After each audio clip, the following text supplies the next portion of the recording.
You know the sound. That dry scrape of a knife dragging across the bottom of a jar, and the bread tearing under it because the spread went stiff in the fridge. You stand there working it back and forth, and somewhere in the back of your head a small question forms. Why does this feel like caulk? Here's the part worth saying first. You didn't do anything wrong. You bought the jar your mother bought, the one at eye level with the cheerful lid, because peanut butter is supposed to be the one shelf in the store where nothing can go wrong. Peanuts and salt. A lunchbox. Except in one single American peanut butter plant, over a 5-year stretch, Salmonella turned up 23 separate times. 12 times in the swabs they took off the equipment, 11 times in the finished peanut butter itself. That's from the FDA's own inspection report. And the jars kept shipping. Nothing on the label told you that. Nothing ever will, because a label is not a confession, it's a design. So here's the rule this whole video runs on. The front of the jar is a promise. The ingredient panel is the receipt. Today we're going down through 7 peanut butter products you should leave on the shelf, and 2 that are actually what they say they are. Every number here comes off a label, a federal file, or a court docket. And the brand sitting at number 1 isn't the cheap one. It's the one in about 1/3 of the peanut butter jars in this country, the one your family has trusted since before you could read. For years, the argument about peanut butter was about fat. Full fat versus reduced fat, oil on top versus smooth. That argument was a decoy. The real difference between these jars is how many things are in there that aren't peanuts, and how much anyone outside that factory is allowed to know. One honest note before the countdown. Finding a compound in food is not the same as proving it harmed you, and a recall sometimes means the system worked. Where the science is still arguing, I'll say so out loud. What I won't do is skip the parts already on paper. Let's start at number 7. Number 7. Peter Pan. The name does most of the work here. A children's story on a jar, a font that hasn't changed in decades, a price under the national brands. It goes in the cart as a small act of nostalgia, not a decision. Now turn it around. Roasted peanuts, sugar, and then hydrogenated vegetable oil, rapeseed and cottonseed, and salt. 4 things where you were promised 1. That hydrogenated oil isn't there for you. It's there, so nothing separates on the shelf, so the jar looks identical on day 1 and day 300. You're paying for visual stability with a fat that was chemically hardened to sit still. Then there's the file. In 2006 and 2007, peanut butter from a plant in Sylvester, Georgia carried a strain of Salmonella called Tennessee out into the country. The CDC counted 628 confirmed illnesses across 47 states, and roughly 1 in 5 of those people ended up in a hospital. The jars said Peter Pan. What the federal record described inside that plant is the part that stays with you. A roof that leaked moisture down toward production. A peanut roaster old enough that it didn't heat evenly, so some peanuts came out under temperature. A sugar silo damaged in a storm, still in use, open enough for birds and insects. In 2015, Conagra Grocery Products pleaded guilty and paid $11.2 million at that time, the largest criminal fine ever handed down in an American food safety case. People assume the brand died with the fine. It didn't. Since January of 2021, Peter Pan has belonged to Post Holdings. New parent company, same 4 ingredients on the back. A brand is a name you can transfer. A record isn't. And if a name that old can change hands twice, wait until you see a jar that won't tell you whose hands made it at all. Number 6. Great Value Creamy Peanut Butter from Walmart. This is the most democratic jar in America. Cheap, everywhere, and for a lot of households not a preference but arithmetic at the end of the month. Nobody should be embarrassed about buying it. Which is exactly why it doesn't get a pass here. Read the panel and count with me. Peanuts, sugar, hydrogenated vegetable oil, rapeseed, cottonseed, soybean, dextrose, salt, molasses, monoglycerides, 7 things.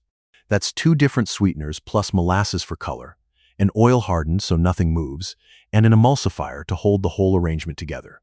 Sugar and dextrose are both sugar wearing different name tags, and listing them separately is how each one lands lower on the panel than the total would. But the ingredients aren't the strangest thing on that label. The strangest thing is what isn't printed anywhere on it. There is no manufacturer. A store brand carries the retailer's name, and the company that actually roasted, ground, and filled it stays anonymous. Trade reporting has spent years pointing at one likely co-packer. Walmart doesn't confirm it, and it doesn't have to, and that matters in the one moment it counts. Recalls are announced by plant and by lot code. If you don't know which plant filled your jar, you're not reading a recall notice, you're guessing at one. The label gave you a price, not a maker. The next item on this list is one your kid might be eating right now out of a red box, and the little wrapper inside it said cheese. Number 5. Ritz Peanut Butter Cracker Sandwiches from Mondelez. This is the peanut butter most parents don't count as peanut butter. It's a sleeve and a backpack, a vending machine at 4 in the afternoon, a hospital tray, which means it lands in exactly the places where nobody rereads a wrapper. In July of 2025, Mondelez pulled these off shelves, the 8-packs, the 20-packs, the 40-packs, and a variety pack because of a film printing error at a packaging supplier. The individual sleeves inside the box had been wrapped in film for the cheese variety.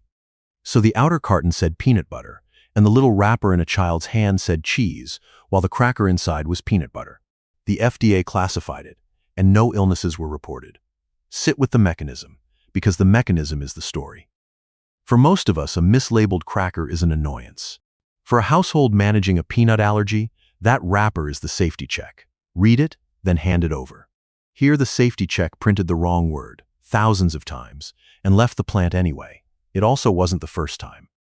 In July of 2018, the same brand recalled 16 varieties of Ritz cracker sandwiches and Ritz Bits nationwide because a whey powder ingredient from a supplier was potentially contaminated with Salmonella.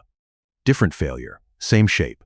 The problem arrived from upstream, and the brand on the front found out roughly when you did.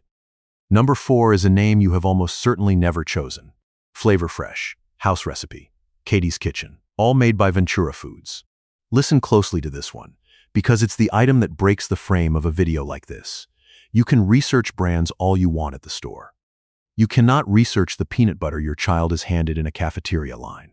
Ventura Foods began a voluntary recall in April of 2025, and in February of 2026, the FDA classified it. The reason on the notice was blue plastic fragments, traced to a filter in the processing line. The scope was more than 22,000 single-serve peanut butter cups and peanut butter and jelly snack kits, sent into schools, hospitals, and childcare centers across 40 states. Think about where that went. A school lunch line, a hospital tray, a daycare snack table, the 3 places where the person eating it has the least say, and no jar at home to check a lot code against. Those food service labels come out of the same industrial world as the famous fonts. Same equipment, same filters, same inspections. The difference is that when the famous one fails, it makes the news, and when this one fails, it makes a spreadsheet. If this is changing how you look at that aisle, a quick like genuinely helps this reach more people who need it. Number 3 sells you a smaller number on the front of the jar and charges you double the sugar to do it. Number 3. Skippy Reduced Fat Creamy. And look very carefully at how that product is actually named, because the last word on it isn't butter, it's spread. That word is a legal tell, and once you know it, you'll see it everywhere. There's a federal rule with a boring name, the standard of identity, that says if you want to call something peanut butter, the seasoning and stabilizing ingredients can't add up to more than 10% of the weight. 10% cap on everything else means 90% has to be peanuts. Fall under that and you legally cannot call it peanut butter anymore. You have to call it a spread. Retail listings for the reduced fat versions put the peanut content around 60%. 60%. So what filled the other 40? Reddit, roasted peanuts, corn syrup solids, sugar, pea protein, salt, hydrogenated vegetable oil, then a mineral premix, then mono and diglycerides, then a vitamin premix. Corn syrup solids are what's left when you dry corn syrup down into powder. Mono and diglycerides are emulsifiers, the industrial glue that keeps the fat and water from walking away from each other. Now the arithmetic. Regular Skippy Creamy, 16 grams of fat, 6 grams of carbohydrate, 2 grams of added sugar, 150 milligrams of sodium, 190 calories. Reduced fat, 12 grams of fat, the 25% they advertise, but 14 grams of carbohydrate, 4 grams of added sugar, 170 milligrams of sodium, and the same 190 calories. Double the carbohydrate. Twice the added sugar, more salt. They didn't remove anything. They swapped fat for sugar and sold you the swap as health. And then there's 2022, which is where this stops being about nutrition math. Hormel pulled about 161,000 pounds of Skippy off the market, roughly 9,300 cases, because jars might contain a fragment of stainless steel that came loose from equipment. Now look at which products were on that recall list. Reduced Fat Creamy, Reduced Fat Chunky, and the creamy blended with plant protein. every single one from the healthier-sounding end of the lineup. The shopper reaching for the reduced fat jar is the shopper paying attention. That's what makes this one sting. Number 2 is a jar that no longer exists, and it's here on purpose, because it's the only item that shows you what a private label really is. Sunland Incorporated, out of Portales, New Mexico, was the largest organic peanut processor in the country. In 2012, Salmonella breadini in its peanut butter sickened 42 people across 20 states, about a quarter of them hospitalized. The FDA pulled 28 environmental samples from that plant matching the outbreak strain. Inspection records and the lawsuits that followed describe worn equipment, poor sanitation, and raw peanuts stored where weather and animals could reach them. Then came the thing that had never happened before. In November of 2012, the FDA suspended the company's food facility registration, the first time the agency ever used that power, which Congress had just handed it under the Food Safety Modernization Act. That's not a recall. That is the federal government switching a food plant off. By October of 2013, Sunland was in Chapter 7 bankruptcy. Here's the detail. Almost every video about peanut butter leaves out, and it's the one that should change how you shop. The jar that started that investigation didn't say Sunland on the front. It said Trader Joe's Valencia Creamy Salted Peanut Butter with Sea Salt. Sunland was the co-packer. A store you like, a label you trust, a 2-ingredient list, and a factory you had never heard of doing the actual work. That's the anatomy of a private label. The name on the front is a retailer's promise, and the plant that keeps or breaks it is one you're not told about. Which is why the winners at the end of this video aren't picked on whose front label sounds cleanest. Organic was true on that jar. It just described the peanuts, not the pipes. And number 1. Chief. Roughly a third of the peanut butter sold in this country. The red lid on the counter. The brand that has been arguing with Skippy since your grandparents were kids.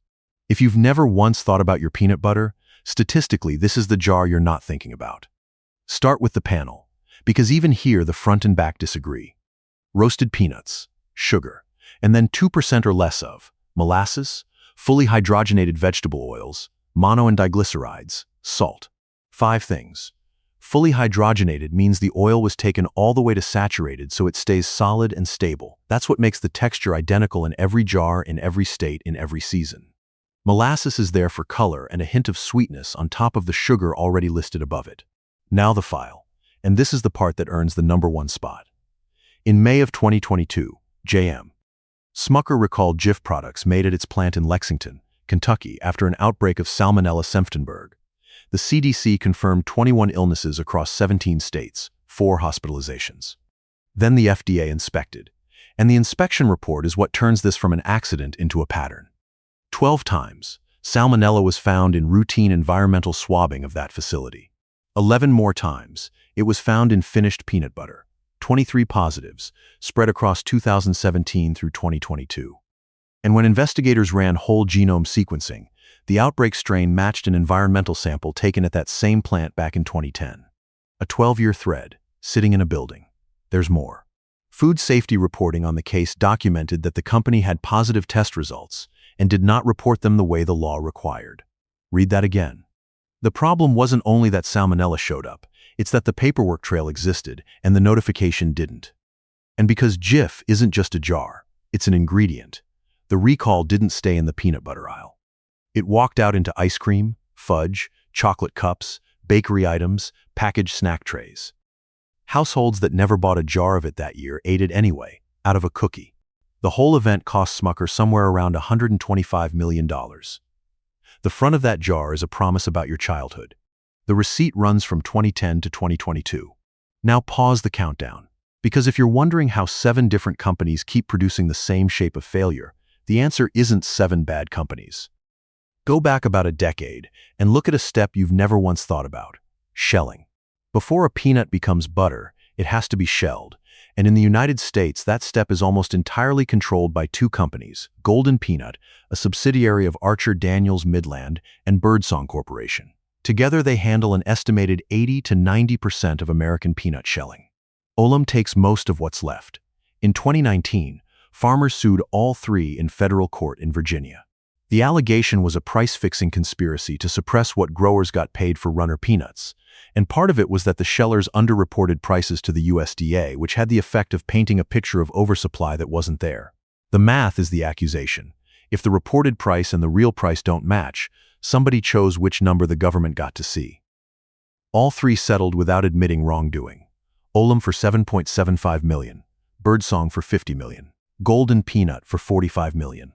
Just under $103 million total, so look back up at the shelf. 7 labels, 7 price points, and a bottleneck 2 companies wide behind all of them. By the time you're choosing a brand, most of the decisions have already been made upstream, in a part of this industry with no consumer-facing name at all. And this industry knows exactly what the cost of that invisibility is. In 2008 and 2009, peanut products from Peanut Corporation of America carried Salmonella into the food supply. 714 confirmed illnesses, 46 states, 9 people dead.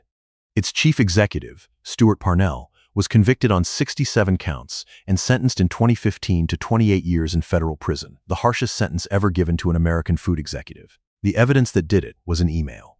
Told a shipment was being held because the Salmonella results weren't back. He wrote, "Just ship it. I can't afford to lose another customer."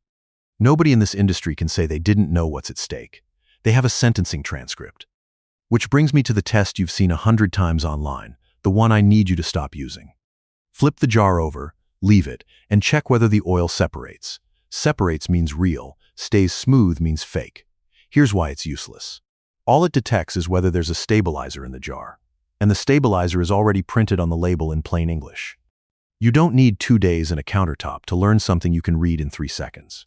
Worse, it aims your suspicion at the wrong target. Oil separation says nothing about salmonella, nothing about a metal fragment, nothing about mold toxins, nothing about added sugar, nothing about who made it. Everything on this list that ever put someone in a hospital was invisible to that test. A jar can separate beautifully and still come out of a plant with 23 positives. So who passes? 2. And neither is the biggest name or the prettiest jar. They pass on the same standard that failed everyone above. How little is in the jar, and how much they'll tell you about it. First, Crazy Richard's 100% peanuts. The ingredient list is one word: peanuts. No sugar, no salt, no stabilizer, so 0 grams of added sugar and 0 milligrams of sodium per serving. 180 calories, 8 grams of protein. Nothing here needs a premix or an emulsifier, because there's nothing in there that would separate from anything else except the oil, and the oil is supposed to. The ownership check matters just as much, and this is where a lot of clean label brands quietly fail. Crazy Richard's is still independent and family-run. The president and owner is Kimmy Wernley, who took over from her father. There's no private equity purchase and no parent company on the record. So when you buy it, the company answering for that jar is the company whose name is on it. On this shelf, that's rare. Second, once again, nut butter. The jar is plain and the list is short, but that isn't why it wins. It wins on the thing nobody else in this video will say out loud. Once again publishes that it tests peanuts for aflatoxin before buying them, and tests the finished peanut butter after production through outside labs under a third-party food safety certification. Mold toxins are the one real risk in peanuts you cannot see, smell, or taste, so testing is the only meaningful answer, and putting it in writing is the only meaningful version of it. The company is worth knowing too. Once again, has been 100% employee-owned for close to 50 years, out of Nunda, New York. The people running the line own the company that would eat the recall. That isn't a marketing story, it's an incentive structure. Now 3 jars that get an asterisk instead of a trophy, because I'd rather be consistent than generous. Trader Joe's Creamy Salted is 2 ingredients and genuinely clean on the panel. But it's a private label, the co-packer isn't disclosed, and we just spent an item on what happened the last time that arrangement failed with this exact product. Clean list, unnamed kitchen. Smucker's Natural and Santa Cruz Organic are shortlist jars too, and both are owned by JM. Smucker, the company that owns number 1.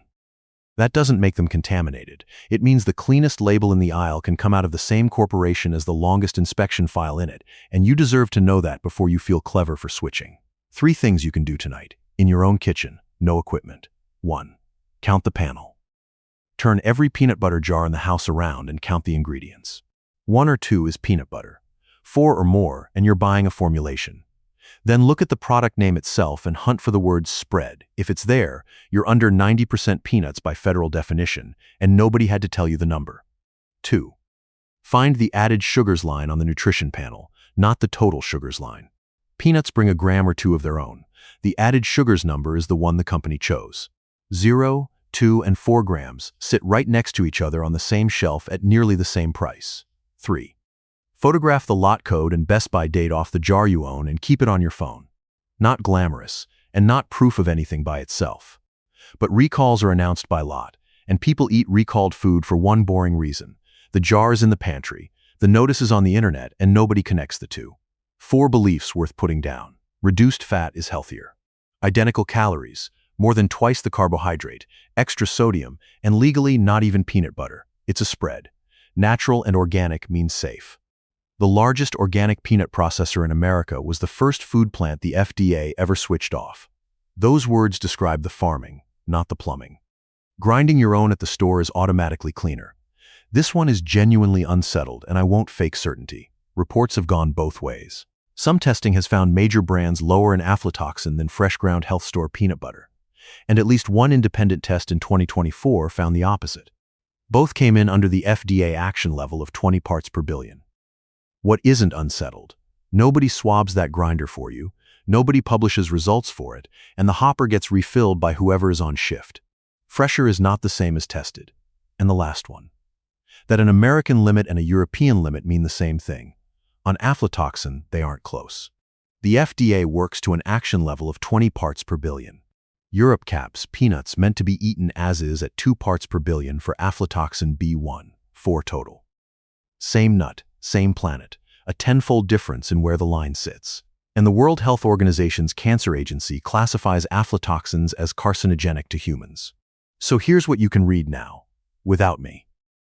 You know that spread is a legal word, not a marketing one, and that it means under 90% peanuts. You know the standard of identity caps, everything that isn't peanut at 10% by weight. You know fully hydrogenated oil is there for shelf appearance, and mono and diglycerides are there to stop the mixture separating. You know corn syrup solids are dried corn syrup, and that they walk in when the fat walks out. You know sugar and dextrose on one panel are 2 names splitting a single total. You know aflatoxin is the risk you can't detect at home, that America's action level is 20 parts per billion against Europe's 2 to 4, and that testing is the only real answer to it. You know, a store brand gives you a price, not a plant. And you know, the most trusted jar in the country returned 23 positives in 5 years before anyone told you a thing. That's not trivia. That's the whole aisle. Readable in 15 seconds a jar, from the back. Their model was never built on peanut butter being complicated. It was built on the assumption that nobody would ever turn the jar around and add the numbers up. As of right now, in your house, that assumption is finished. If somebody you love just refilled the pantry with the jar at number 1, send them this. It costs them a 15-second read and it saves them the guessing. And the same trick, a promise on the front, the ingredient panel doing the confessing on the back, is running on the shelf right next to this one. That's the aisle we open next.